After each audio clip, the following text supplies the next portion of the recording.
ನಮಸ್ಕಾರ ಫ್ರೆಂಡ್ಸ್, ನಾನಿವತ್ತೊಂದು ಒಳ್ಳೆ ಶೇರ್ ಬಗ್ಗೆ ಅನಾಲಿಸಿಸ್ ಮಾಡ್ತಾ ಇದ್ದೀನಿ. IRB ಇನ್ಫ್ರಾಸ್ಟ್ರಕ್ಚರ್ ಅಂತ ಹೇಳಿ ಈ ಒಂದು ಸೆಕ್ಟರ್ ಅಲ್ಲಿ ಈ ಕಂಪನಿ ಲೀಡಿಂಗ್ ಮತ್ತು ಇಂಡಿಯಾದ ಲಾರ್ಜೆಸ್ಟ್ ಕಂಪನಿ ಆಗಿರುತ್ತೆ. ಇನ್ನೊಂದು ಒಳ್ಳೆ ವಿಷಯ ಏನಂತಂದ್ರೆ ಈ ಒಂದು ಕಂಪನಿಯಲ್ಲಿ ಫಾರಿನ್ ಇನ್ಸ್ಟಿಟ್ಯೂಷನ್ಸ್ ಎಲ್ಲ ಹತ್ತತ್ರ 48% ಎಲ್ಲ ಇನ್ವೆಸ್ಟ್ ಮಾಡಿದ್ದಾರೆ. ಇದರ ಮಾರ್ಕೆಟ್ ಪ್ರೈಸ್ ಬಂದ್ಬಿಟ್ಟು ಸದ್ಯ 57 ರೂಪೀಸ್ ಎಲ್ಲ ನಡೀತಾ ಇದೆ. ಒಂದೇ ದಿನಕ್ಕೆ 5% ಎಲ್ಲ ಡೌನ್ ಆಗಿದೆ. ಇದರ ಬೈಯಿಂಗ್ ಮತ್ತು ಸೆಲ್ಲಿಂಗ್ ಪ್ರೈಸ್ ನಾನು ಮುಂದೆ ಚಾರ್ಟ್ ಅಲ್ಲಿ ಡಿಸ್ಕಸ್ ಮಾಡ್ತೀನಿ, ಅಲ್ಲಿವರೆಗೂ ವಿಡಿಯೋ ನೋಡಿ. ಈ ಕಂಪನಿ ಏನ್ ಮಾಡುತ್ತೆ ಅಂದ್ರೆ ರಸ್ತೆಗಳನ್ನ ನಿರ್ಮಾಣ ಮಾಡುತ್ತೆ. ಇಲ್ಲಿವರೆಗೂ ಇದು 26 ಹೈವೇ ಪ್ರಾಜೆಕ್ಟ್ ಗಳನ್ನ ದೇಶದ 12 ರಾಜ್ಯಗಳಲ್ಲಿ ನಿರ್ಮಾಣ ಮಾಡಿದೆ. ಅದರ ವ್ಯಾಲ್ಯೂ ಬಂದ್ಬಿಟ್ಟು 80,000 ಕೋಟಿ. ಅಷ್ಟೇ ಅಲ್ಲದೆ ಅದು 15,500 ಕಿಲೋಮೀಟರ್ ಇರುವಂತಹ ರಸ್ತೆಯನ್ನು ನಿರ್ಮಾಣ ಮಾಡಿರುವಂಥದ್ದು. ಜೊತೆಗೆ 72 ಟೋಲ್ ಪಾಸ್ ಆಯಿತು, 828 ಫಾಸ್ಟ್ ಟ್ಯಾಗ್ ಲೈನ್ಸ್ ಆಯಿತು ರೆಡಿ ಮಾಡಿದೆ. ಒಂದು ದೊಡ್ಡ ಅಚೀವ್ಮೆಂಟ್ ಅಂತಾನೆ ಹೇಳ್ಬಹುದು. ಸೆಕ್ಟರ್ ವೈಸ್ ಅಲ್ಲಿ ಇದು ಒಂದು ಲೀಡಿಂಗ್ ಮತ್ತು ಲಾರ್ಜೆಸ್ಟ್ ಇರುವಂತದ್ದು. ಎದ್ರಲ್ಲಿ ಅಂದ್ರೆ ಟ್ರಾನ್ಸ್ಪೋರ್ಟ್ ಅಲ್ಲಿ ತುಂಬಾನೇ ದೊಡ್ಡದಾಗಿರುವಂತ ಕಂಪನಿ. ಇನ್ನು ಈ ಕಂಪನಿಯ ಫಂಡಮೆಂಟಲ್ಸ್ ಬಗ್ಗೆ ನೋಡ್ಬೇಕಾದ್ರೆ ಮಾರ್ಕೆಟ್ ಕ್ಯಾಪ್ ಬಂದ್ಬಿಟ್ಟು 34,000 ಕೋಟಿ ಇರುವಂತದ್ದು. ಇದರ ಪಿ ರೇಷಿಯೋ ಬಂದ್ಬಿಟ್ಟು ತುಂಬಾನೇ ಹೈ ಇರುವಂಥದ್ದು, 56 ರೂಪೀಸ್ ಇರುವಂಥದ್ದು. ತುಂಬಾನೇ ಹೈ ಅಂತಾನೆ ಹೇಳ್ತೀನಿ. ಬಟ್ ಕೆಲವೊಂದು ಟೈಮ್ ಪಿ ರೇಷಿಯೋ ಇದೆಲ್ಲ ಜಾಸ್ತಿ ಇದ್ರೂ ಕೂಡ ಒಂದು ಒಳ್ಳೆ ರಿಟರ್ನ್ ಕೂಡ ಸಿಗ್ತಾ ಇರುತ್ತೆ. ಬುಕ್ ವ್ಯಾಲ್ಯೂ ಬಂದ್ಬಿಟ್ಟು 23 ರೂಪೀಸ್ ಇರುವಂಥದ್ದು. ಕರೆಂಟ್ ಪ್ರೈಸ್ ಬಂದ್ಬಿಟ್ಟು 57 ರೂಪೀಸು. ಇವೆರಡು ಗ್ಯಾಪ್ ನಡುವೆ ಒಂದು ಒಳ್ಳೆ ಕನೆಕ್ಷನ್ ಕೂಡ ಐತೆ. ಯಾಕಂತಂದ್ರೆ ಕೆಲವೊಂದು ಬುಕ್ ವ್ಯಾಲ್ಯೂ ಇರುತ್ತೆ, ಕೆಲವೊಂದು ಸ್ಟಾಕ್ಗಳ ಬುಕ್ ವ್ಯಾಲ್ಯೂ ಒಂದು 15 ರೂಪೀಸು 20 ರೂಪೀಸ್ ಇರುತ್ತೆ. ಬಟ್ ಅದರ ಒಂದು ಸ್ಟಾಕ್ ಪ್ರೈಸ್ ಬಂದ್ಬಿಟ್ಟು 400 500 ಇರುತ್ತೆ. ಅದಕ್ಕೆ ಕಂಪೇರ್ ಮಾಡಿದ್ರೆ ಬುಕ್ ವ್ಯಾಲ್ಯೂ ಮತ್ತು ಕರೆಂಟ್ ಪ್ರೈಸ್ ಜಾಸ್ತಿ ವ್ಯತ್ಯಾಸ ಇಲ್ಲ, ನಾರ್ಮಲ್ ಆಗೈತೆ. ಈ ಒಂದು ರೇಂಜಲ್ಲಿ ಇದು ಹತ್ತತ್ರ ಒಂದು 350-400 ಕರೆಂಟ್ ಪ್ರೈಸ್ ಇರಬೇಕಾಗಿತ್ತು. ಬಟ್ 57 ರೂಪೀಸ್ ಅಲ್ಲಿ ಇರುವಂಥದ್ದು. ಇನ್ನು ಮತ್ತು ಈ ವರ್ಷದಲ್ಲಿ ಹೈ ಮತ್ತು ಲೋ ಎಲ್ಲ ನೋಡ್ಬೋದು. 78 ವರೆಗೂ ಹೈ ಹೋಗಿದೆ ಮತ್ತು ಲೋ ಅಲ್ಲಿ 41 ರೂಪೀಸ್ ವರೆಗೂ ಲೋ ಬಂದಿದೆ. ಇದರಲ್ಲಿ ಡಿವಿಡೆಂಡ್ ಕೂಡ ಸಿಗುತ್ತೆ 0.52%. ಫೇಸ್ ವ್ಯಾಲ್ಯೂ ಬಂದ್ಬಿಟ್ಟು 1 ರೂಪಿ ಇರುವಂಥದ್ದು. ಈ ಕಂಪನಿಯ ಪ್ರಾಫಿಟ್ ಅಂಡ್ ಲಾಸ್ ಬಗ್ಗೆ ನೋಡಬೇಕಾದ್ರೆ ಯಾವುದೇ ರೀತಿ ಲಾಸ್ ಏನಿಲ್ಲ, ಬಟ್ ಪ್ರಾಫಿಟ್ ಅಲ್ಲಿ ಐತೆ. ತುಂಬಾನೇ ವೊಲಟಾಲಿಟಿ ಇರುವಂಥದ್ದು. 2018ರಲ್ಲಿ 920 ಕೋಟಿ ಪ್ರಾಫಿಟ್ ಎಲ್ಲ ಇತ್ತು.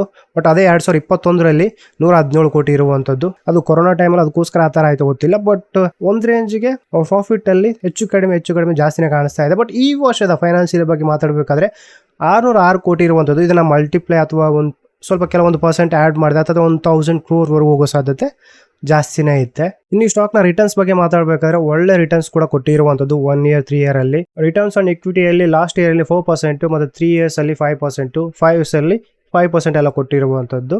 ನಾರ್ಮಲ್ ಆಗಿ ಒಂದು ರೇಂಜ್ ಇರುವಂತದ್ದು. ಈ ಕಂಪನಿಯ ಬ್ಯಾಲೆನ್ಸ್ ಶೀಟ್ ಎಲ್ಲ ನೋಡಬಹುದು.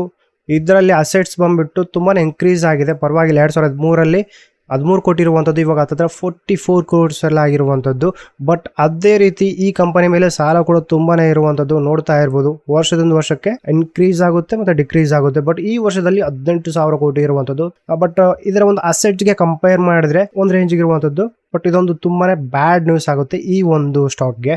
ಅದೇ ರೀತಿ ಕ್ಯಾಶ್ ಅಲ್ಲೂ ಕೂಡ ನೋಡ್ಬೋದು. ಇವ್ರ ಹತ್ರ ಇವಾಗ ಯಾವುದೇ ರೀತಿ ಕ್ಯಾಶ್ ಇಲ್ಲ. ಬಟ್ 2023ರಲ್ಲಿ 253 ಕ್ಯಾಶ್ ಎಲ್ಲ ಇತ್ತು. ಬಟ್ ಇವಾಗೆಲ್ಲ ಮೈನಸ್ ಆಗಿದೆ. ಇಲ್ಲೆಲ್ಲ ಅಬ್ಸರ್ವ್ ಮಾಡಿದ್ರೆ ಹತ್ತತ್ರ ಒಂದೊಂದು ಟೈಮ್ ತುಂಬಾನೇ ಇರುತ್ತೆ, ಒಂದೊಂದು ಟೈಮ್ ಜಾಸ್ತಿ ಮೈನಸ್ ಆಗುತ್ತೆ. ತುಂಬಾನೇ ವೊಲಟಾಲಿಟಿ ಇರುವಂಥದ್ದು. ಇನ್ನು ಈ ಕಂಪನಿಯಲ್ಲಿ ಯಾರೆಲ್ಲ ಇನ್ವೆಸ್ಟ್ ಮಾಡಿದಾರೆ ಅಂದರೆ ಪ್ರಮೋಟರ್ಸ್ ಬಂದ್ಬಿಟ್ಟು ಹತ್ತತ್ರ 2024ರಲ್ಲಿ 30% ಇರುವಂಥದ್ದು ಮತ್ತು FISs ಬಂದ್ಬಿಟ್ಟು 45% ಇರುವಂಥದ್ದು, ಹತ್ತತ್ರ 46% ಎಲ್ಲ ಇರುವಂಥದ್ದು ಮತ್ತು DIS ಎಲ್ಲ ಬಂದ್ಬಿಟ್ಟು 8% ಇರುವಂಥದ್ದು. ಡೊಮೆಸ್ಟಿಕ್ಸ್ ಎಲ್ಲ ತುಂಬಾನೇ ಕಡಿಮೆ ಇದೆ. ಬಟ್ ಫಾರಿನರ್ಸ್ ಎಲ್ಲ ತುಂಬಾನೇ ಇನ್ವೆಸ್ಟ್ ಮಾಡಿದ್ದಾರೆ. ಇದರಿಂದ ಫ್ಯೂಚರ್ಗೆ ಒಂದು ಒಳ್ಳೆ ಬೆನಿಫಿಟ್ ಆಗುತ್ತೆ. ಕೆಲವೊಂದು ಇದರಲ್ಲಿ ಬ್ಯಾಡ್ ನ್ಯೂಸ್ ಕೂಡ ಇರುವಂಥದ್ದು. ಅದರಲ್ಲಿ ಮೇನು ಕಂಪನಿ ನಮಗೆ ಕೊಟ್ಟಿರುವಂಥ ರಿಟರ್ನ್ಸ್ ಬಂದ್ಬಿಟ್ಟು 3 ವರ್ಷದಲ್ಲಿ ಓನ್ಲಿ 4.56% ಅಷ್ಟೇ. ಜೊತೆಗೆ ಪ್ರಮೋಟರ್ಸ್ ಹತ್ತತ್ರ 54% ಎಲ್ಲ ಅಮೌಂಟ್ ಅನ್ನ ತಗೊಂಡಿದ್ದಾರೆ. ನಾರ್ಮಲ್ ಆಗಿ ಇನ್ವೆಸ್ಟ್ ಮಾಡಿರೋ ಮಾತ್ರ ಫಾರಿನರ್ಸ್. ಈ ಕಂಪನಿ ಚಾರ್ಟ್ ನೋಡಿದ್ರೆ ಸ್ವಲ್ಪ ಅನಿಸುತ್ತೆ. ಇದು ಬಂದ್ಬಿಟ್ಟು ಹತ್ತತ್ರ 54 ರೂಪೀಸ್ ವರೆಗೂ ಡೌನ್ ಆಗುವ ಸಾಧ್ಯತೆ ತುಂಬಾನೇ ಐತೆ.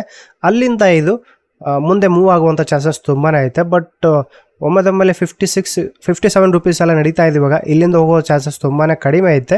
ಹತ್ತತ್ರ ನಿಮಗೆ ಈ ಒಂದು ಶೇರು 54 ರೂಪೀಸ್ವರೆಗೂ ಸಿಗುವ ಸಾಧ್ಯತೆ ತುಂಬಾನೇ ಐತೆ. ಅಲ್ಲಿಂದ ನೀವು ಇದನ್ನು ಕ್ಯಾರಿ ಮಾಡಿಕೊಂಡು ಶಾರ್ಟ್ ಟರ್ಮಲ್ಲಿ ನೋಡ್ಬೋದು. ಬಟ್ ನಿಮ್ಮ ಒಂದು ಅನಾಲಿಸಿಸ್ ಈ ಒಂದು ಕಂಪನಿ ಮೇಲೆ ಇರಲಿ. ಇದರಲ್ಲಿ ಏನು ಬೆನಿಫಿಟ್ಸ್ ಅಂತಂದರೆ ಒಳ್ಳೆ ಸೆಕ್ಟರಲ್ಲಿ ಕೆಲಸ ಮಾಡ್ತಾ ಇದೆ, ಪ್ಲಸ್ ಲೀಡಿಂಗ್ ಮತ್ತು ಲಾರ್ಜೆಸ್ಟ್ ಇರುವಂಥ ಕಂಪನಿ ಮತ್ತು FISs ಐತಲ್ಲ ತುಂಬಾ ಇನ್ವೆಸ್ಟ್ ಮಾಡಿದೆ.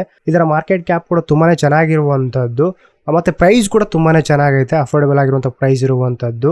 ಎಲ್ಲ ಕಂಪೇರ್ ಮಾಡಿದ್ರೆ ಒಂದು ಒಳ್ಳೆ ಮೂವ್ ಆಗುತ್ತೆ. ಬಟ್ ಲಾಂಗ್ ಟರ್ಮ್ಗೆ ಇದು ಒಂದೊಳ್ಳೆ ಬೆನಿಫಿಟ್ ಕೂಡ ಸಿಗುತ್ತೆ. ಯಾಕಂದ್ರೆ ಇದು ಆಲ್ಮೋಸ್ಟ್ ಗವರ್ಮೆಂಟ್ ಪ್ರಾಜೆಕ್ಟ್ಗಳನ್ನ ಕೆಲಸ ಮಾಡುತ್ತಲ್ಲ, ಇದರಿಂದ ಸ್ವಲ್ಪ ಬೆನಿಫಿಟ್ ಆಗೋ ಸಾಧ್ಯತೆ ತುಂಬಾನೇ ಐತೆ. ಇದ್ರ ಬಗ್ಗೆ ಫುಲ್ ಡೀಟೇಲ್ಸ್ ಎಲ್ಲ ತಿಳ್ಕೊಂಡು ನೀವು ಕೂಡ ಈ ಒಂದು ಕಂಪನಿ ಬಗ್ಗೆ ಅನಾಲಿಸಿಸ್ ಮಾಡಿ ಮುಂದೆ ಮೂವ್ ಆಗ್ಬೋದು. ವಿಡಿಯೋ ಯಾವ ತರ ಇತ್ತು ಅಂತ ಹೇಳಿ ಕಮೆಂಟ್ ಮಾಡಿ. ವಿಡಿಯೋ ಇಷ್ಟ ಆದ್ರೆ ಲೈಕ್ ಮಾಡಿ, ಚಾನಲ್ಗೆ ಸ್ವಲ್ಪ ಸಬ್ಸ್ಕ್ರೈಬ್ ಮಾಡ್ಕೊಳ್ಳಿ. Thank you for watching. ನಮಸ್ಕಾರ, ಬಾಯ್.